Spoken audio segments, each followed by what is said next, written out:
guys are turning. Yeah, it never gets old. It's like the first day of school feeling, Christmas Day type of feeling, kind of that. It's not the start of the season, but it kind of feels that way. Your first time being on the grass, the turf, in the stadium with your whole team and your whole coaching staff, working together towards one common goal and to get better. So it's always fun. It's always hard to sleep the night before, and I think it's a healthy kind of energy, anxiety, if you want to call it, but it's really healthy and it's a blessing. I've enjoyed it. Coach, when you talked about it, you even taking another step and looking for little things to take that next step. What are some of the things as you guys went back and looked of what you can improve, what you're trying to improve this spring? Yeah, I mean, if you're not looking to improve, there's no reason to be here. God's given me gifts to invest in them and to become better in them, so that I may worship and thank Him and show others, Him within me. So, but within the game, I'm always looking to get better with my mechanics and within the position of the quarterback, so I can be most efficient and consistent. Velocity, power, accuracy, things like that. But within the game, within the grass of things y'all see, ball security is always something that can get better. Intangibly, leadership, vocal presence, leading by example, even when I may not want to some days, because at the end of the day we're all human, and there's days where it's harder than others. But being that quarterback, a lot of people look towards you for energy and intensity and excitement. So just always looking to use my gifts to be a light to others in my team. Yeah, Pat, and with a guy who can, if in doubt, just throw it up to him, right? So what's like breaking in a new group this spring? How big is the spring for this wide receiver core? Yeah, it's exciting. Like I said, it's always hard to sleep the night before, because there's a lot of uncertainty of how guys will practice, react to be out there full speed, with the helmet on, the pads on, and working with new people. So it's a lot of fun.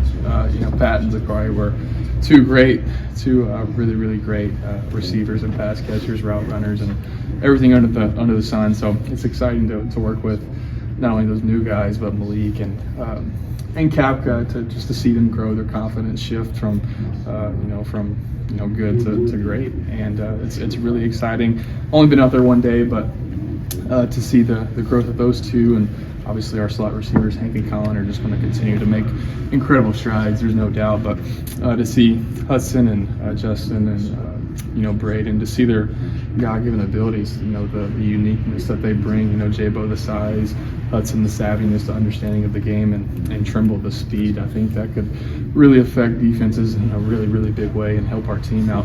So it's good. I'm learning, as we all are, learning their strengths, their abilities, and I'm excited. I'm excited to see those guys grow and have fun out there. So it's been good. Walk us through the process of developing that, I guess, more chemistry, more trust with specifically the new guys, but also the guys that you have coming back in that wide receiver group.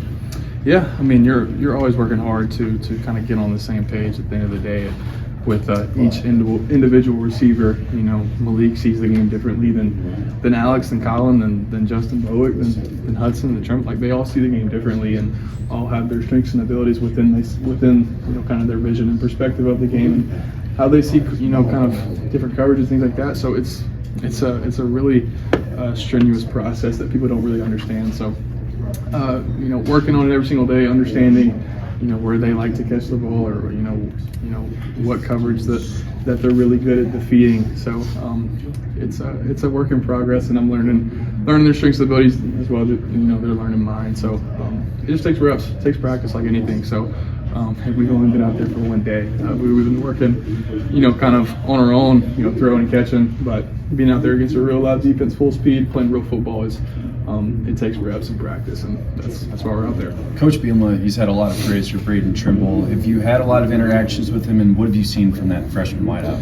Yeah, just a lot of freshmen coming in. I know me, and just you kind of kind of question, do I really belong, or how do I stack up against these older guys who have done it? And one thing about Braden, his confidence, his personality is totally injected into this team, and he's just been himself, which is so awesome to see. And like I just said, his talents and his speed and his burst and acceleration, and would I think really be a good thing a great thing for our team. And I think he'll definitely find his way on the field, as long as he develops his confidence, his mental tools to to really open up and be himself and trust himself. So it's really cool to see. A lot of people have been talking about the wide receivers. What was it like to just bring back multiple really good running backs? How does that help the offense? Yeah, I mean, it's great. I guess we keep all of them, keep the four guys who were really in there, making things happen for us. And I think just, like I said, chemistry, I've had so many different reps with them, and their strengths are all different, and they're able to affect defenses and teams in so many different ways, and they enjoy the game. So it's a lot of fun. I love playing with them, and I know when I'm gone, I'll miss every single day that I have with them. So enjoying it, soaking in every moment. I know it's my last year, so my perspective is pretty unique, just playing with each individual guy and connecting with them. So just excited to see them keep growing and really make some cool things happen for themselves this year. How have you approached the role of kind of trying to shepherd, Ethan and Trey and Carson around as you go through that together in that room? Yeah, I think I use all my experiences to really, kind of soak in that role. I was definitely in Carson's shoes. At a certain point in time, I was a true freshman. Kind of playing behind Matt Corral, who was the ultimate competitor, the ultimate teammate, the ultimate leader. And I certainly take that and carry that with me every single day. And I kind of take that perspective as Carson or Trey. They kind of look to me as kind of that guy. And when they get older, they'll kind of have that vision or perspective of how they saw me and how I interacted with them, and that's the way they'll interact with the younger guys. Kind of in a couple of years from now. So it's a big deal. It's kind of why I'm out there, to encourage, to uplift, to empower, to really engage with those guys as best as I can. If I'm not really doing my job, I guess. So it's fun. I take a lot of pride in it, and it's something that I don't take for granted either. So it's been fun. Those guys' spirits and energies is really cool to see. Did you, outside expectations for this team's kind of up here, what is it internally? And do you guys care about that outside stuff at all? If we'd be lying if we didn't ask for it or didn't want it. This is a position that we wanted to be in, to be able to be talked about, to be able to have expectations upon us. It comes with a lot of pressure, but man, pressure's a privilege. Like I said, we asked for it. We would much rather be in this position being talked about than being kind of last year being talked, or a couple years ago being talked about in a negative way. So, but at the end of the day, it's all talk. In 2025, everybody is 0-0. Nobody's won a game, and everybody's got 15 spring practices, and everybody will have a summer and 15 or however many practices you get in the fall to go be your best. Be your best team, be your best self. So, Coach B, and I think the whole mindset is, our biggest opponent's us. We can either listen to that, and it's obviously there. You can embrace it and consume it, or you can and make it, want you to get better and things like that, as you know, or you can listen and get complacent and satisfied, and that'll ultimately lead to some bad things and failure. So we got a good group, mentally, and that embraces that role and great leadership. That's where it starts with Coach B and all of our coaches. So being our best self, understanding our biggest opponents, ourselves, you versus you kind of mentality, and if we do what we do, it's really shown to lead to success. So that's what we'll carry with us, I think, for all year. That's what I carry with me every single day, even outside the building. So.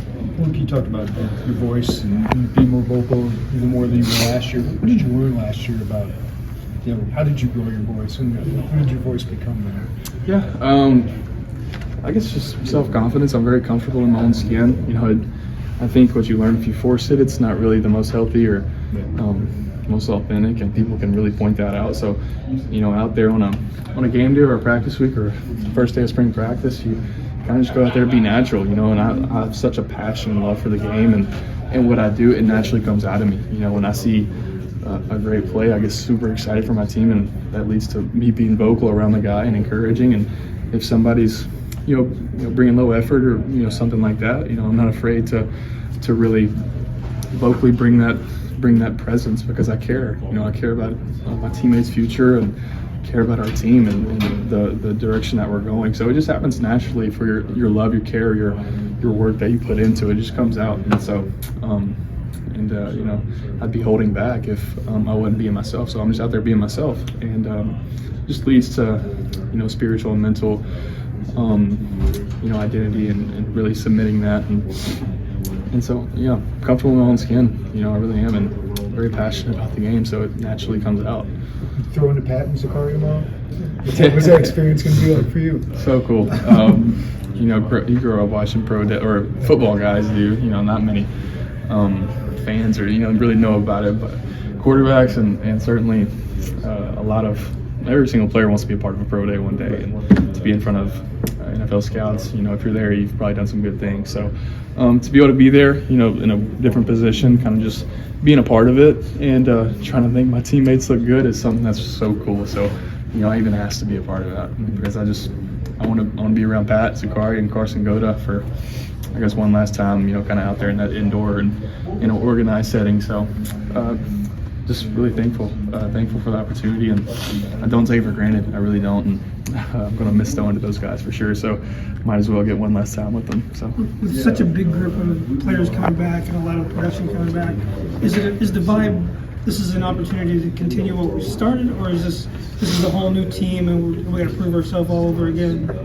Yeah, I think from my perspective, I take every experience that I've ever had with this team, with my previous team where I was at for 2 years in my high school, to keep growing. Like I don't really think about kind of I don't know, like everything's just kind of happening all at once. You remember the 10 wins and things like that, and I remember the 3 losses as well, and I use all of that to become better. I really do, to use every single hour, every single moment of the day that God's given me to become better with my teammates. So it's certainly cool and you remember kind of the moments you've had with those teammates, and in hard times, that you've overcome a lot of things with those guys that you've been out there with. So you remember it, but guys are so focused on what's ahead of them and really the present moment.